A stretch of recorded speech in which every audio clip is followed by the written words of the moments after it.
Hare Krishna, welcome back to my channel. আমার চ্যানেলে তোমাদের সবাইকে অনেক স্বাগত।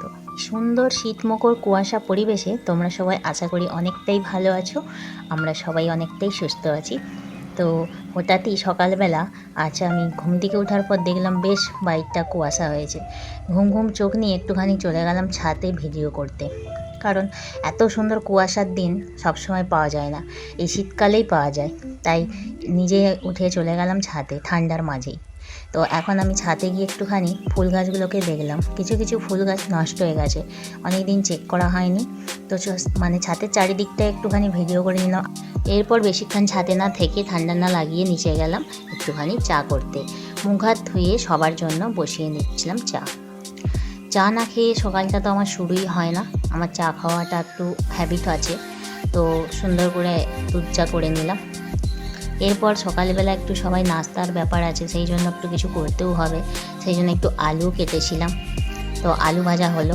কারণ হচ্ছে আমার মেয়ে আবার আলু ভাজা খেতে একটু বেশিই পছন্দ করে, না হলে ওর আবার মুড়ি খেয়ে পোষায় না। অন্যদিন কিছু না থাকলেই বলবে আলু ভাজা করে দিতেই হবে।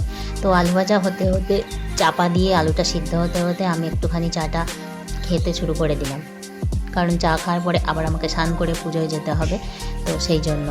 তো যাই হোক, চা খাওয়ার পরে স্নান করে নিলাম। এরপর আমি জানলা দিয়ে হঠাৎ করে দেখতে পেলাম অনেক কুমড়ো ফুল ফুটে আছে। এখানে যে দেখতে পাচ্ছ বাগানটায় প্রচুর কুমড়ো শাক রয়েছে, আর এখানে একটাও কুমড়ো হয়নি, কিন্তু অনেক কুমড়ো ফুল হয়েছে। তোমরা সবাই বুঝতেই পারছো কুমড়া ফুল দিয়ে আমরা কি খেতে পছন্দ করি। আমি হঠাৎ করে মাথায় হয়ে গেল যে কুমড়ো ফুলের বড়া খাবো আজকে, তাই নিজেই চলে গেলাম কুমড়ো ফুল তুলতে। বাগানটা দেখে বুঝতেই পারছো অনেকটা বড় গাছ। অ্যাকচুয়ালি এটা আমাদের না, আমার একটা কাকি শাশুড়ির। তো আমি অনেক ফুল তুলেছি, আর ফুলা তোলা সম্ভব নয়, অনেক তুলে তুলে হাঁপিয়ে গেছি। এবারে আমি চলে যাচ্ছি আস্তে আস্তে ফুল নিয়ে বাড়ি। এমন কিছু দূরে না, আমার বাড়ির পেছন দিকেই ফুলগুলো হয়েছিল, তো নিয়ে চলে গেলাম।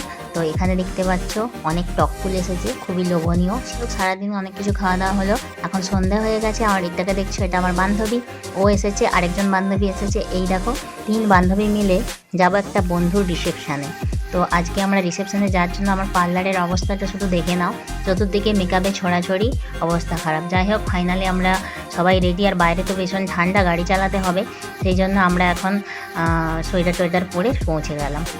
এই যে দেখছো গেট বানিয়েছে সুন্দর করে, আর আমরা এখন প্রায় পৌঁছে গেছি। এখন আমরা ঢুকবো, গেটের কাছে একটু ফটোশ্যুট করে নিলাম। তো এই যে দেখছো বধূবরণ রাকেশ ও কোয়েলের বিয়ে।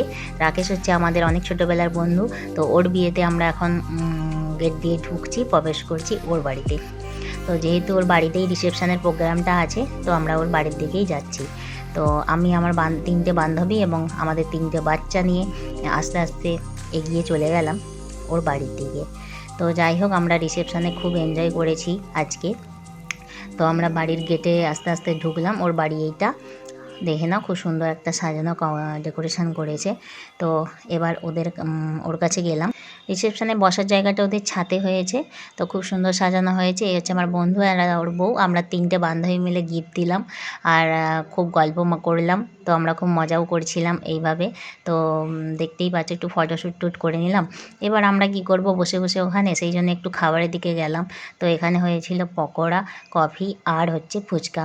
তো আমি ফুচকা খেলাম আর একটু কফি খেলাম, কফিটা খুব দারুণ হয়েছিল। তারপরে আর কি করব, অনেকটা রাত হয়ে গেছে। তো আমরা এখন চলে গেলাম খাবার টেবিলে। তো টুকটাক আমরা সব খাওয়া দাওয়া শুরু করেছি। এ হচ্ছে আমার হাজব্যান্ড, ও একটু লেটে পৌঁছেছে, আমরা বান্ধবীর আগে চলে গেছিলাম। তো পেছনে কিছু বসেছে, যেখানে যে জায়গা পেয়েছে বসেছে। প্রথমে একটু তিতো একটা শশা পেয়েছিলাম, কিছু করার নেই, শশার ভেতরে কি আর ঢুকতে আছে। পনির, রাইস, অনেক কিছু মেনু হয়েছিল। অনেকটা রাত হয়ে গেছে, তাই খাওয়া দাওয়া করে আমাদেরকে বাড়ি ফিরতে হবে। যাই হোক, আমরা খুব সুন্দর খাওয়া দাওয়া করলাম।